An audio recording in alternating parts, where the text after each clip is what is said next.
Hello YouTube friends. If you're new here, my name is Deidre from our Upcycled Life. Do lots of thrifting, upcycling, repurposing, and DIY content. If you like that kind of stuff, we'd love to have you follow along. So make sure you like, subscribe, hit the bell for notifications so you don't miss any great DIY content. I got a bunch of scrap pine from the wood pile, and I wanted to put together a sign for the fall and Halloween season. So I did some painting techniques on the signs, and I did some graphic transfers, and I'm excited to show you what I created because I think it turned out amazing. So lots of work to do. Let's get started.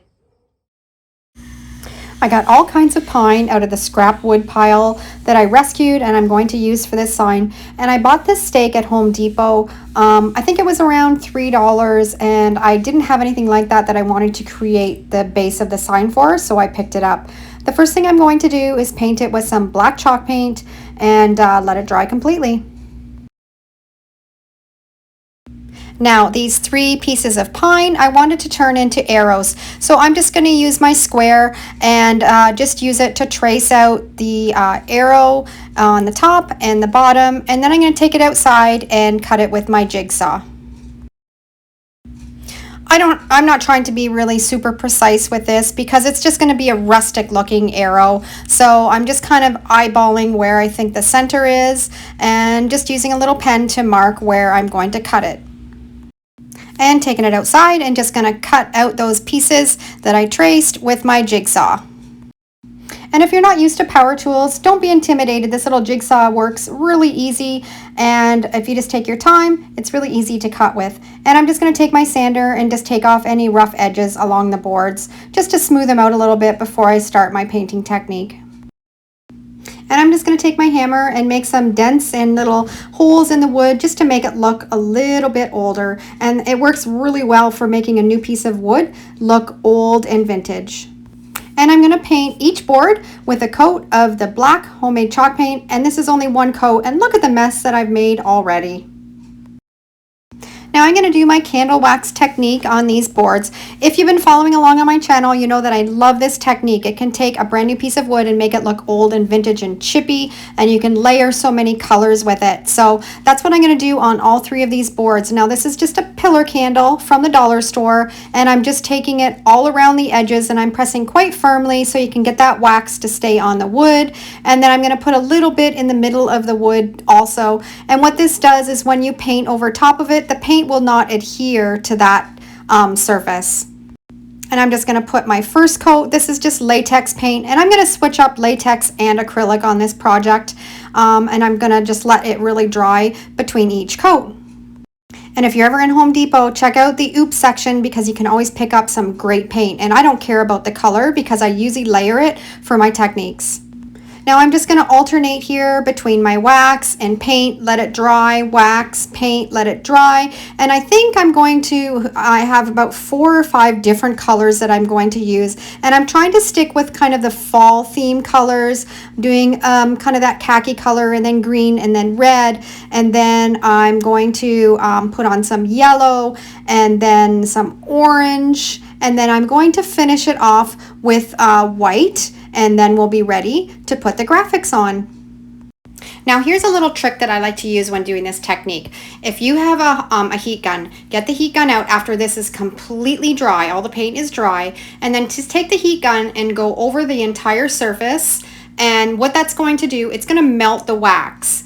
And as the melt waxes, it's going to be easier to scrape away all those different layers. So I've heated this up, I've heated the wax up, and I'm going to take my little scraper and I'm going to scrape all across the wood. And as you're doing that, wherever there's wax, it's going to remove that paint and it's going to show through all the different layers of colors. This is the fun part of this whole technique. You can sand it off and use your sander if you don't have a heat gun and you don't want to scrape it off, but this leaves a fantastic finish, and as you scrape away, all those colors that show through are just amazing. And I also have the sun shining through my window today, and it feels fabulous because very soon fall will be here and it'll mean short days. So I'm going to enjoy it as much as I can. So I'm just going to work away at these other 2 boards, heat up the wax, and then scrape away. And look at all those colors. You can see all the colors peek through. Makes a fabulous base for our fall signs. I also love using this technique because I can use up all the little bits of paint that I have left in the bottom of my cans. Now I've got all 3 boards all finished, all scraped down. I was going to take the sander around the edges, but I really like the way that they turned out, so I'm just going to leave them right the way they are. And this is the graphic that I'm going to use. I'm not going to use the apple cider, but I'm going to use the first 3, and they're available in my Etsy store. If you want to use them, make sure you go and grab them. They're 50% off if you use the code SAVE50. And I'm going to use my Mod Podge reverse graphic method using my Mod Podge mat. I'm going to just put a liberal amount over all of the graphics, center them on the board where I want them, press them down firmly, get any air bubbles and any wrinkles out, and then let them set overnight. If you've been following along on my channel, you know I love this technique, and I have lots of tutorials that are really in depth that'll help you out. I'll put some of those down in the description and you can check it out if this is the first time that you're seeing me do this technique. I've printed these off on my LaserJet printer on regular paper. You have to make sure you reverse the text. If you buy this graphic from my Etsy store, one of the files is already reversed and it's all ready to use to do this technique. You can also do this process with an inkjet printer. A little bit more tricky. I have a tutorial on how to do that to make it a little bit easier for you. Once you get the hang of this technique, the possibilities are endless.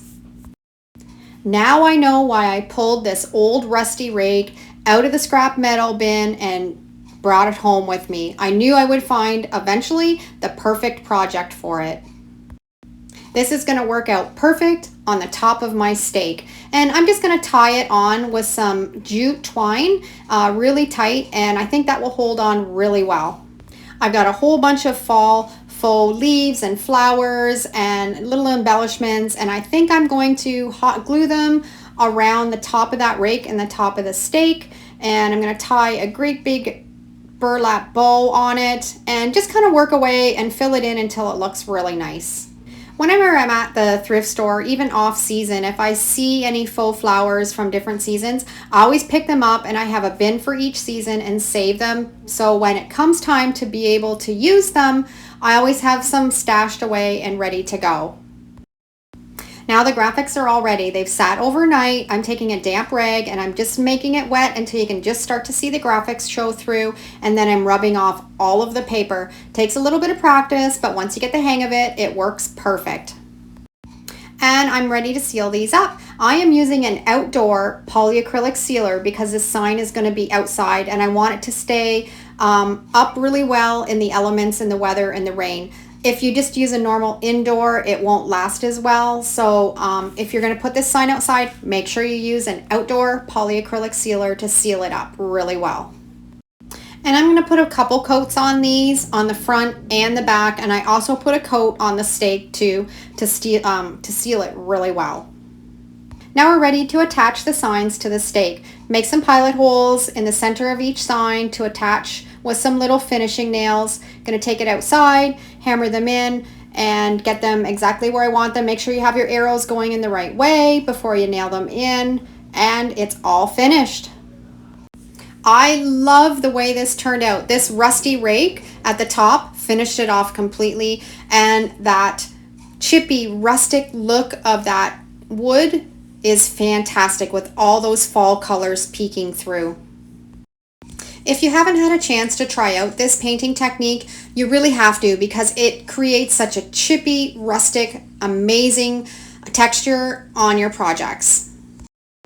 I can't wait to display this in my garden out in front of my front door. I think it's gonna look perfect at the front of the house. So let me know down in the comments what you think.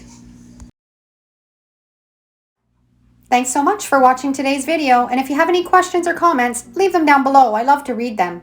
I'll be sharing so many more DIY, thrifting, repurposing videos, so if you aren't already following along, make sure to hit that subscribe button and the notification bell, and that will let you know when I upload my next video. See you real soon. Take care and have a great day.